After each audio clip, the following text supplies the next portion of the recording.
Hello and welcome back to Retfurb. So on today's video I've got this 1990s Tyco remote control car that I'm going to be showing a process of putting a brushless motor in it and the 2.4 gigahertz control system. Now this is my original one from when I was a kid. It's about 1993-94, but unfortunately I lost all the radio gear, so this is why I'm doing it. Otherwise I wouldn't be doing it. I'll be keeping it all original, but I thought, well, I can't use it as it is. So I thought I might as well give it a go, modify it, see what it's like. So I've bought a kit from AliExpress. As it happens, it was about £43 at the time when I purchased it. I'll put a link in the description for the kit that I used. So it basically comes with all the electronics. You have to buy the battery, which I bought separately on eBay. And I tried to find one that'd fit, although you'll see in a bit that I had to do a little bit of a modification to it. Now the only thing with this type of a remote control car, it's basically a ready to run car, so it's not like a kit like you would with, say, like Tamiya. This one you basically just make sure the battery's charged and off you go. So I think it's going to be a little bit more of a process to get it all fit in, which you'll see as I get into it that it is. But yeah, you'll obviously see once it's all finished whether it's a good idea doing it or not. Obviously a brushless motor is a lot more powerful than what was in there originally. Now when I was younger I used to think this was the fastest thing on the road, but obviously it wasn't. You know, it was quick. I remember, you know, some of my mates had remote control cars and this one was a lot quicker, but yeah, compared to today's standards it'd probably be really slow, the original one.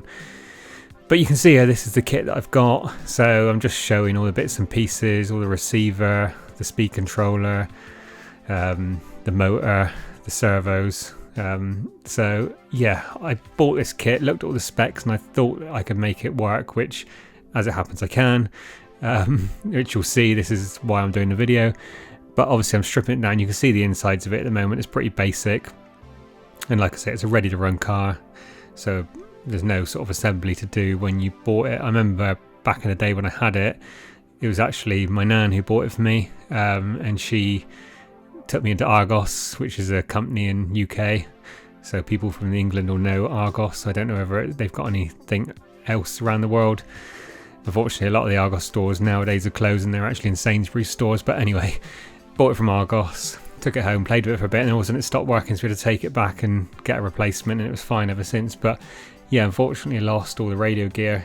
I wouldn't have done it like I said before.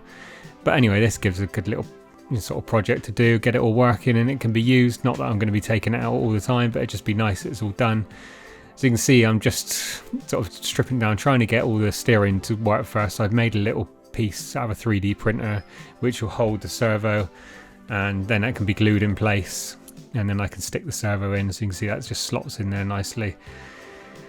And yeah, hopefully I can get it all working as it should. It did take quite a lot of modification, quite a few little bits and pieces I had to buy extra. I had to buy these rods extra just to do the steering.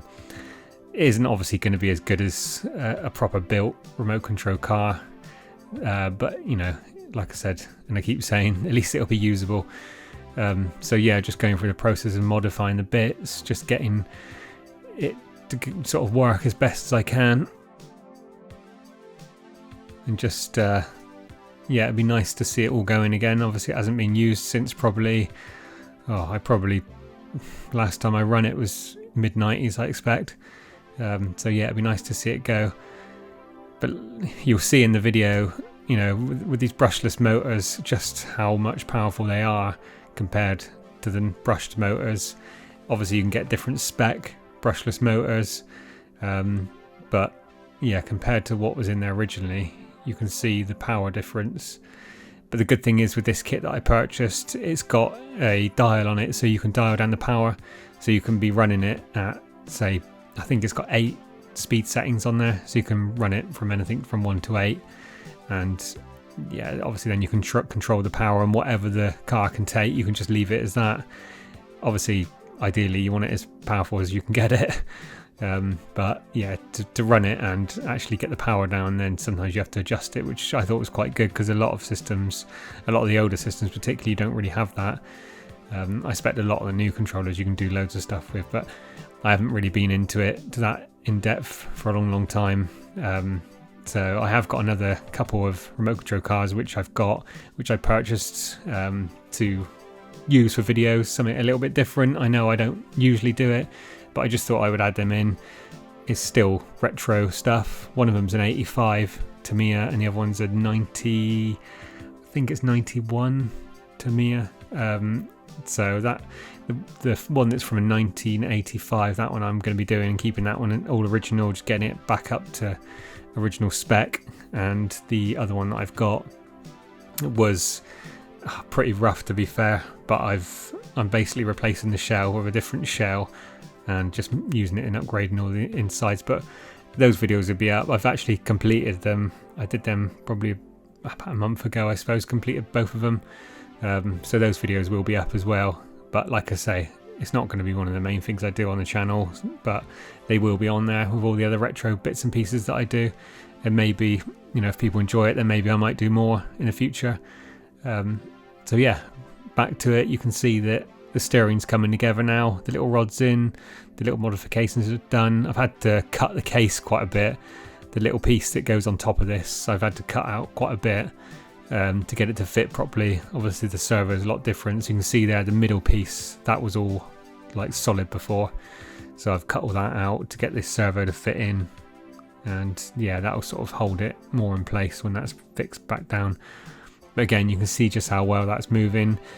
I did adjust it a little bit on the controller as well, because on the controller you've got adjustment, so you can move it left and right slightly. A lot of controllers have that anyway. So yeah, that just took a little bit of a tweaking, but yeah, as you can see, that's come out really well. Really happy with that. So that was a first sort of hurdle that I had to get over, which is probably one of the easier ones, to be honest. And I'm just going to glue this little piece on the bottom. This is an adjustment on the original one, like you'd have on a controller, where you can just tweak it left and right at the start. You do that, and that will get your wheels tracking straight. So now we're stripping down the inside and then start doing some more work on there. So none of this is going to be reused. The only part that I'm going to keep on there is the aerial and the little LED. I don't actually get the LED working by the end of it, but I will go back to it at some point and get that LED plugged in so it works when the car turns on. I did try something when I was doing it, but it didn't work, whether there was a wrong voltage going to it or even the LED could be faulty. I mean, like I said, I haven't used it for years. But the gearbox now I'm just stripping down, and when I say gearbox I use that loosely because, as you can see, there's not much to it. There's just some cogs and the motor really, so there's not a lot to it. You can see that the battery doesn't fit very well, so I've got to do a modification there, and I'm just sort of trying in where I'm going to put the motor. Now as it sits at the moment, I was trying to get it on the cog that it was on before and I couldn't get it on there, which I know will affect obviously the ratio of when it goes to the wheels. But I couldn't get it on there with doing any modifications. I had to just go on the small cog, which obviously wouldn't help with the power going into it. But it gets it to work, so that's all I'm concerned about. And you can see that I've cut out a piece on the actual shell to get that battery to sit in properly. Without it, the battery sits too low and you can't shut the panel. So I'm going to make a little 3D printed part, so that'll sit in there as well. But we'll get to that shortly. I'm just putting the front end back onto the main part of the chassis. It took me quite a bit of messing around trying to get all these bits to fit in under the shell because there wasn't a lot of room. So I messed around with it, stuck them down in different places, and eventually got it fitting right. This part with the receiver, I had to actually stick it up underneath the shell and double-sided tape that. That was the only place I could get it, which is out of the way, and even then it was quite snug. But it was alright, I got it in there in the end, and it actually, yeah, it's fine. It doesn't sort of impede in any way of shutting down the case or anything, and it all operates all okay, and you can get the wires in and out for the motor and the servo. So yeah, it was alright in the end. I did a lot of test fitting, putting it on, taking it off, putting it on, taking it off. It took me quite a while, to be honest, to get it fitting right. And then once I did, then all the wires, you have to sort of route in round and make sure they're not getting in the way. And you can see here, they all sort of get in the way when you're trying to shut it. You've got to make sure they're not going to be any screw points. You can't really cable tie them up out of the way until it's shut, because obviously you won't have enough maneuvering round room to get the lid in place. without, you know, without that wiggle room of wire. So now I'm just putting the battery back in, just making sure that's fitting all right with the bottom compartment door. And this is a little 3D printed part that I've made, so it just sits up a little bit so the battery can go into that, and then that allows it enough room obviously to shut it up. So just putting a little bit of glue on there and just putting that in place. So I do put a bit more glue in it later on, but this is sort of the basic idea of what I did. So if anyone, you know, is interested in doing something like this and they haven't got the original radio gear, you know, fine, I would say go for it. Don't do it if you've got the original radio gear. I would just keep it as it is. But yeah, if you've got it, you know, let me know and I can point you towards any bits and pieces that I did. If you need any sort of 3D printed files, this little file here that I did, I made it to hold the motor in. It was really hard to try and mount that motor with the space you had, and there wasn't really anywhere you could put it. I drilled underneath at one point, which I wish I didn't do, because I put a drill hole in there and then realised that wasn't a good idea. So in the end I actually bonded this in place. I put a bit of epoxy underneath it, and then I put some more super glue around it, as you just saw just then, to hold it in place. Not ideal, because when it comes to, you know, if you want to take the motor out, you've got to break that bond back off. So it's not ideal, but that was the only way I could get it in there and sit properly.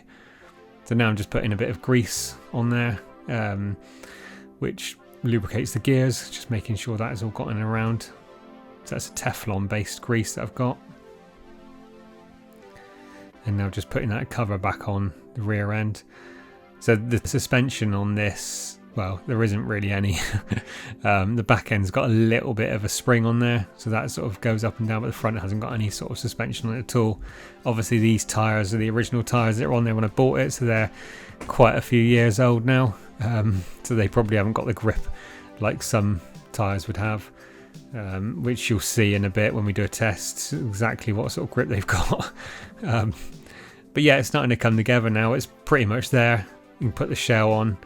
I'm not going to touch the shell. I wanted to keep that original. I didn't want to do anything with it. I wanted it to look like I've, you know, used it and it was used back in the day. So yeah, I didn't want to go in and change any of that.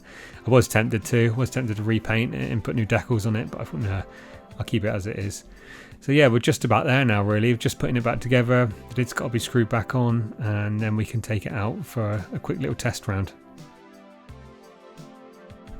So you can see I'm just trying to tidy up some of the wires before putting it in, sort of tidy them up as best as I can and still give it enough slack that it can be moved around and you can get the lid on properly.